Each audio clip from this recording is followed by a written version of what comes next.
The eighth experiment, which is sensation. We will be skipping the seventh publicly, and I would like to give reasons why for people who come later who want to know why that one wasn't released to the public. It's because 7 is your novelty.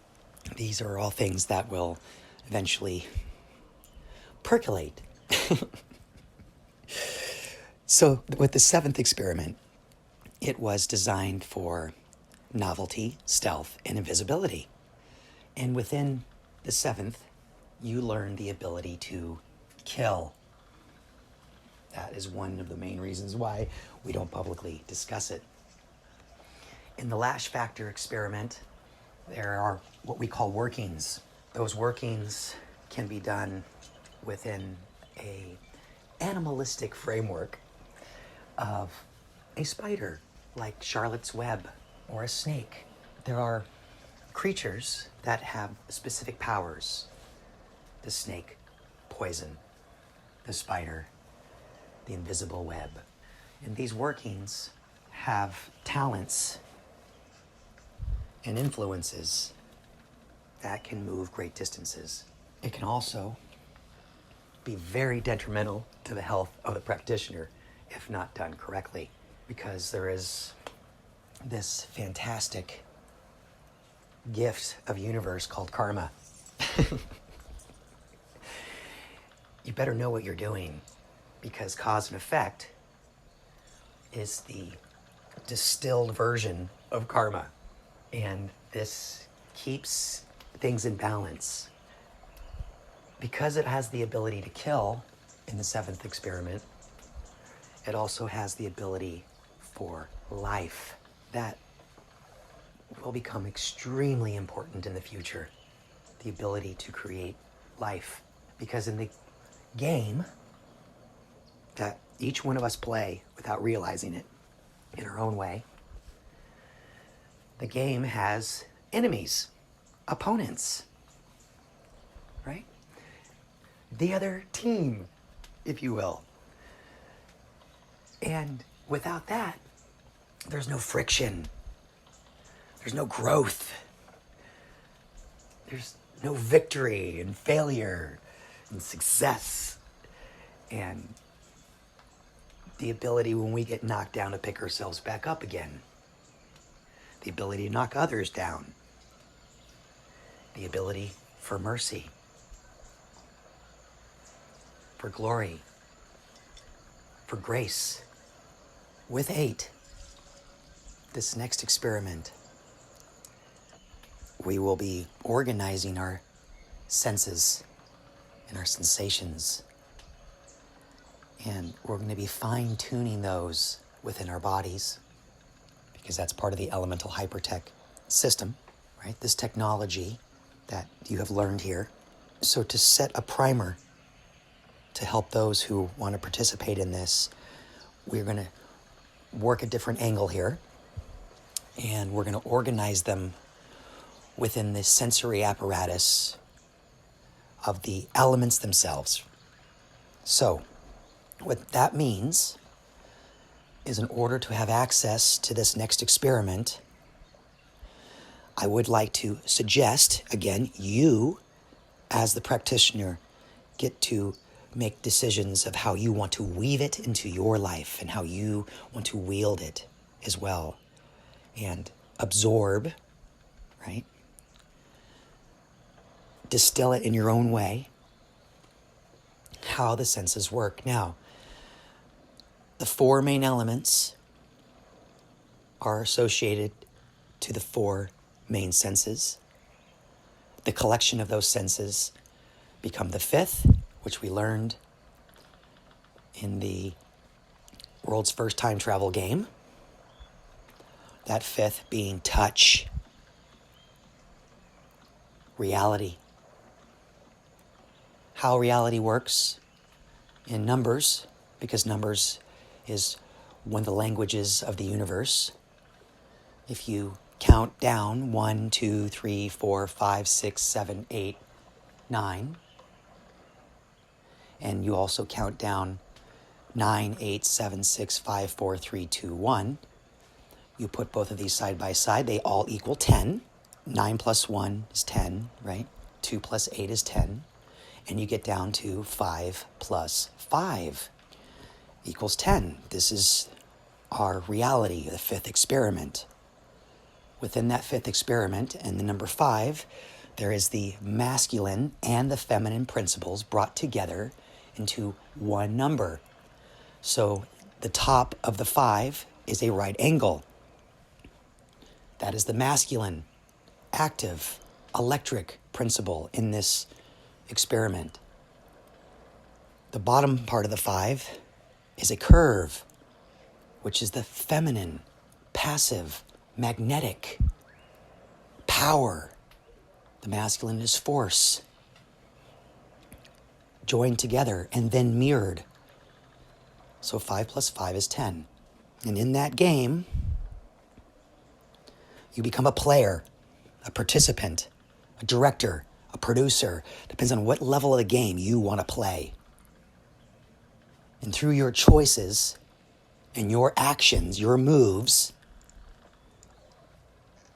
you have access to those parts in which you touch. So within the sensation experiment in which we're performing, number 8, we are not working with touch other than to say it is the collection of these senses, okay, which is really, really important.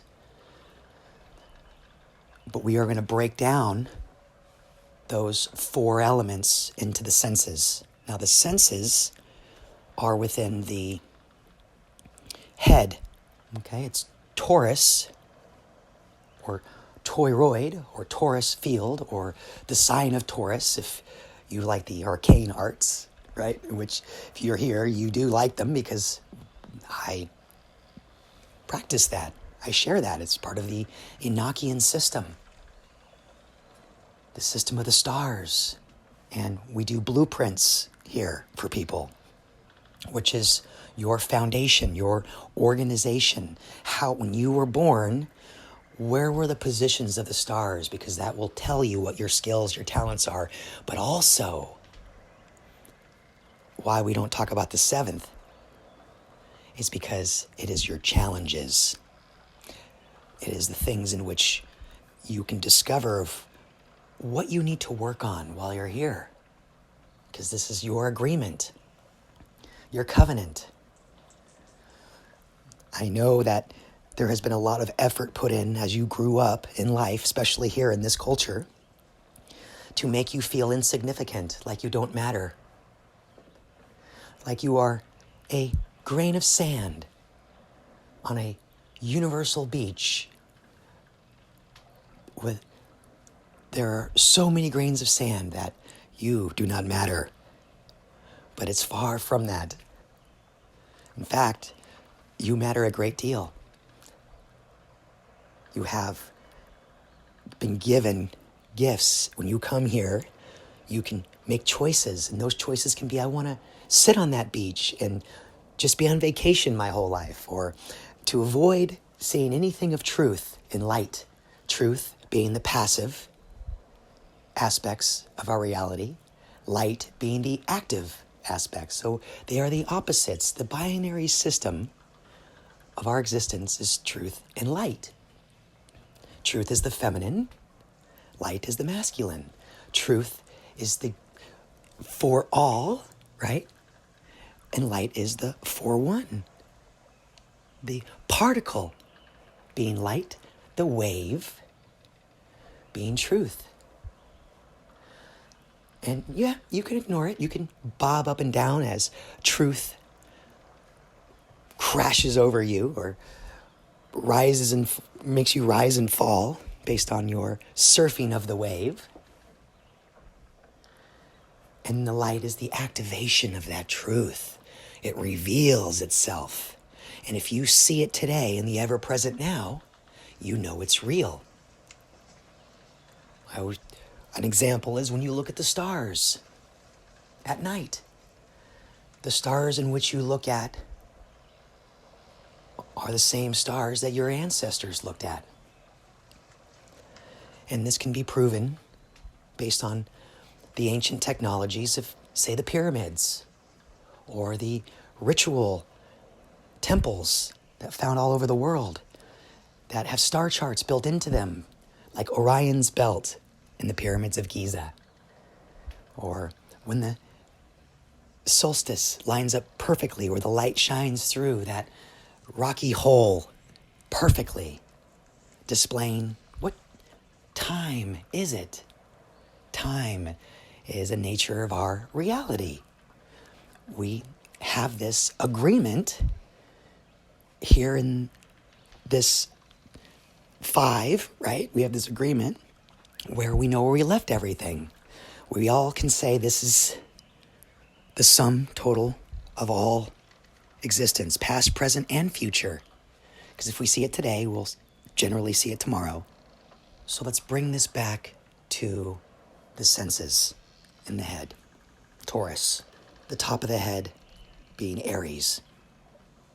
Taurus, the senses. Okay. Gemini, the throat. You can go all the way down into the body through all the systems, right? And get to your feet, which would be Pisces. Back to the top of the head again, Aries. So, but we're going to focus primarily on the senses here. Since we've gone over touch, in the elemental system in which you will learn is the eyes. That is the element of air. Your ears is the element of earth. Sound. You have 2 eyes, 2 ears, 2 nostrils. Your nose is connected to the element of fire. 2 lips. Your lips is connected to the element of water. And part of the 7th experiment, just to go back again, I know I'm switching around a lot, but there's a reason for this. It's just we're cycling through things, like spiraling in and spiraling out with this experiment, the 8. There is also wood and metal, but you learn that in the 7th. So we will not be organizing those senses quite yet, because in the 7th it is about how you are genuine, how you are unique, how you do have specialties, but you also have challenges. And the more specialized you become in your abilities, the more challenges you can have access to in the game. So there's great responsibility there. And again, that's why you have the ability to kill, but you also have the ability to create life, to inspire,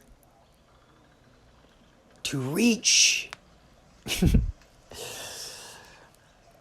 But you have to play in order to build a relationship with that. So, earth, air, water, and fire are connected to this next experiment. And if you want to play along,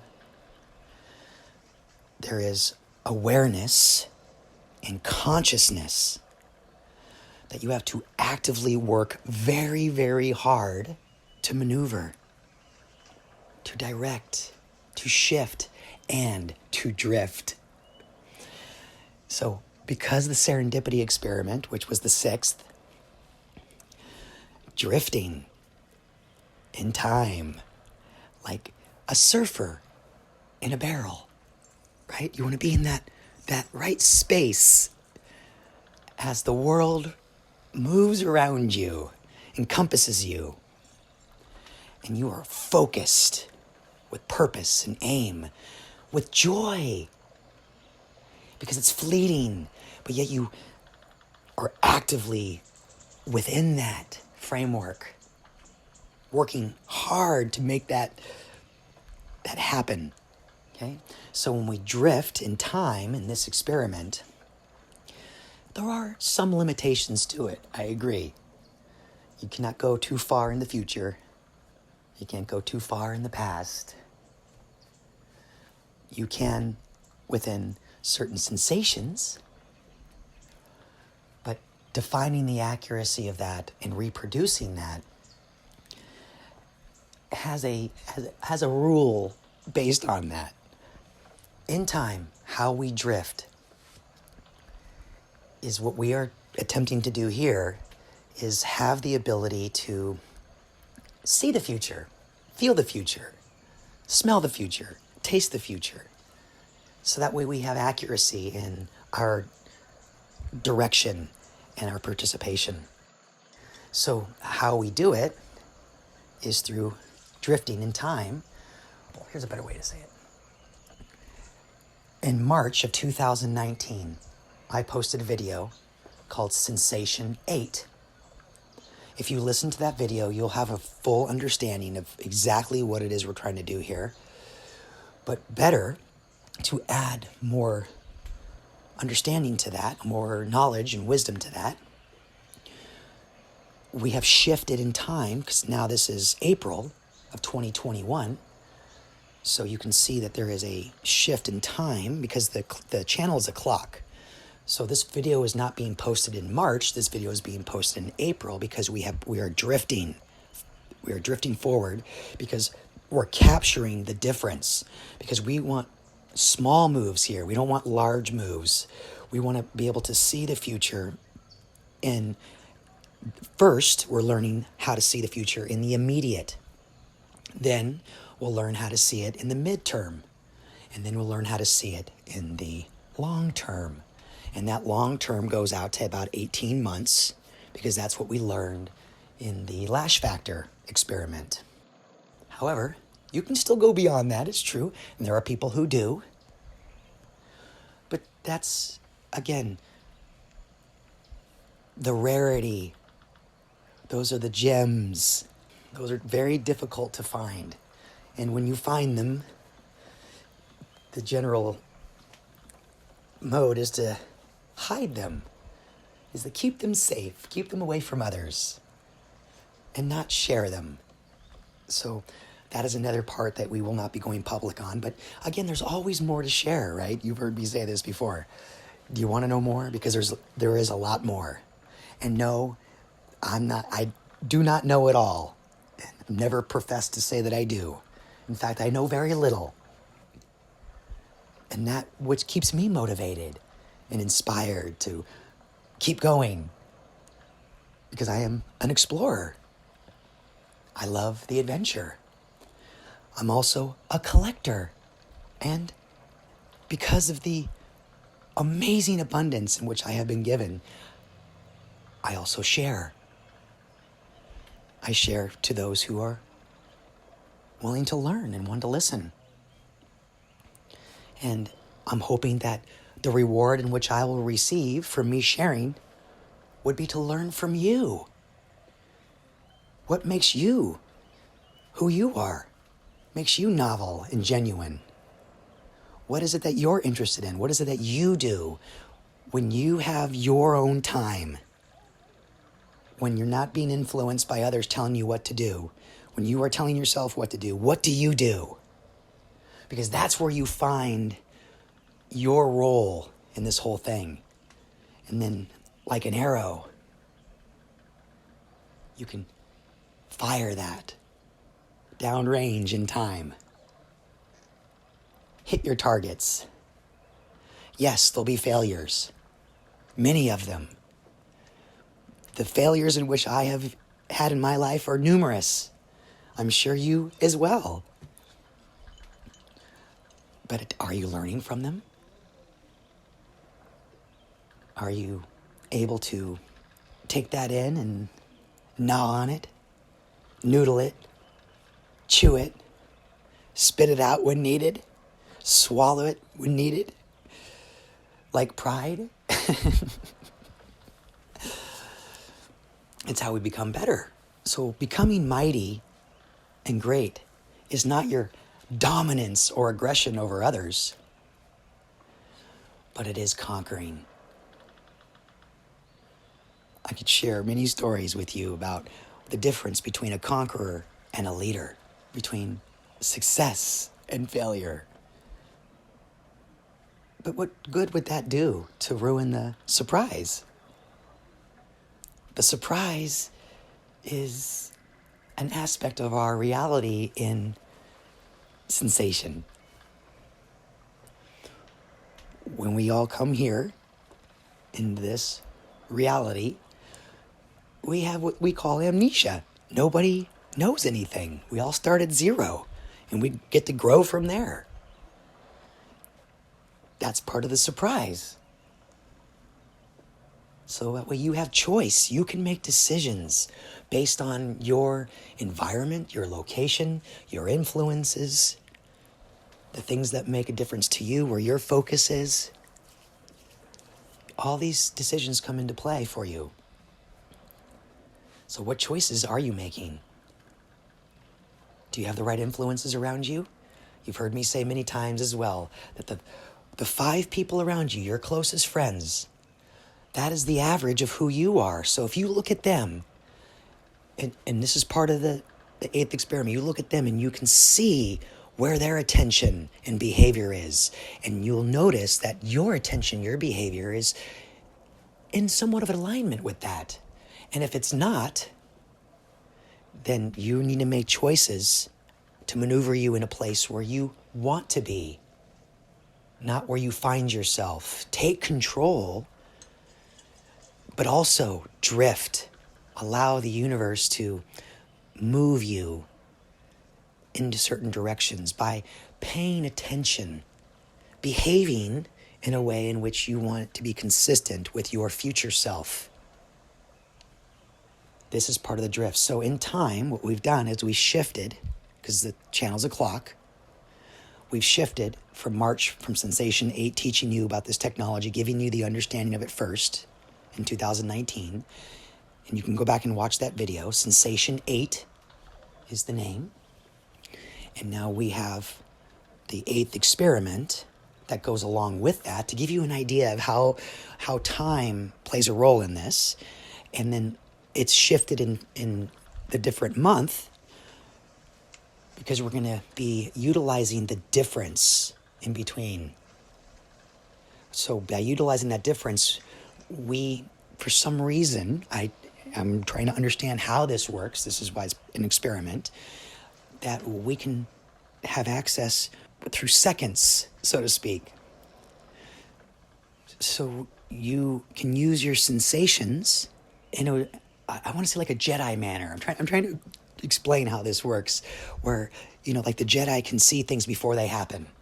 That's what we're trying to do here. We're trying to build that in a design pattern within our bodies, so we have the ability to see it before it happens, so to speak, if we're allowed access to it. But we don't necessarily have to have it to be long-term, because we're not learning that yet. We just want the ability to see it with seconds. So if we could shift or drift our framework of time by, say, 3 seconds, is that a technology in which is worthy of discovering? I ask you.